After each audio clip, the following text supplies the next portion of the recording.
Ubi caritas et amor Deus vivies. Chers amis, ravis de vous retrouver pour ce carême où nous allons vous parler de l'amour en Saint Jean. Le Père aime le Fils. Voilà une affirmation qui n'est pas de Jésus d'abord, mais de Jean-Baptiste, que ses disciples viennent interroger. Jean-Baptiste affirme donc « Le Père aime le Fils » et il ajoute « Et il a tout remis entre ses mains ». Saint Jean-Baptiste a été témoin, comme beaucoup d'autres, du baptême de Jésus, au cours de laquelle il y a eu cette théophanie, c'est-à-dire cette manifestation de la Sainte Trinité, les trois personnes divines. Et ils ont tous entendu cette voix du Père qui dit, en parlant de Jésus, « Celui-ci est mon Fils bien-aimé ». On apprend donc de Dieu qu'il est Père, d'abord. On apprend de Jésus aussi qu'il est Fils et qu'il est même le Fils bien-aimé, objet, ou plus exactement sujet, d'une prédilection particulière, d'un amour bien spécifique du Père pour lui. Nous apprenons donc à travers cela que Dieu est relation.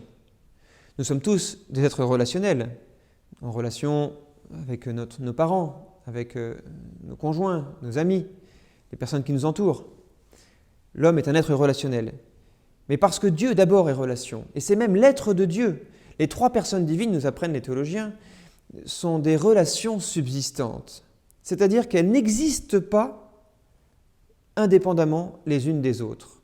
Le nom même d'ailleurs des personnes de la Trinité nous le disent. Le nom de Père inclut dans ce nom le fait qu'il y a un Fils, et le nom de Fils inclut le fait qu'il y a un Père.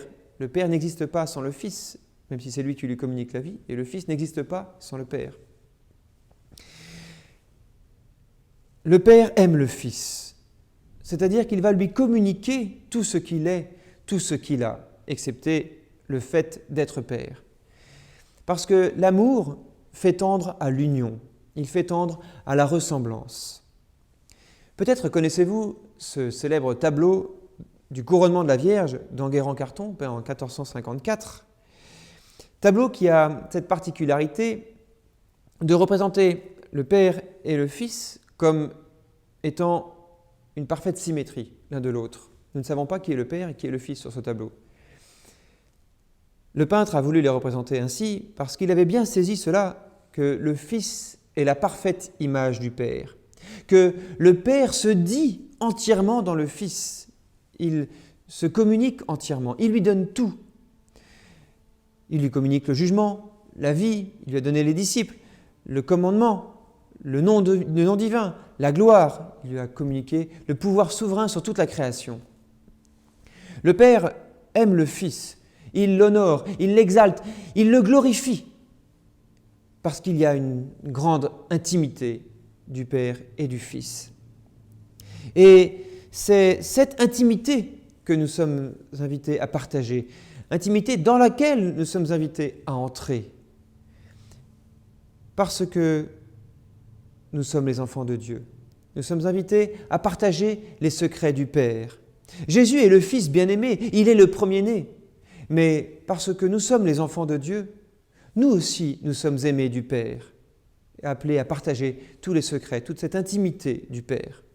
Alors, rentrons, chers frères et sœurs, avec joie dans ce carême, en ayant connaissance de cette bonne nouvelle que nous sommes appelés à rentrer dans la Trinité, parce que nous sommes aimés du Père et que le Père nous voit à travers son Fils bien-aimé. Bon carême à tous.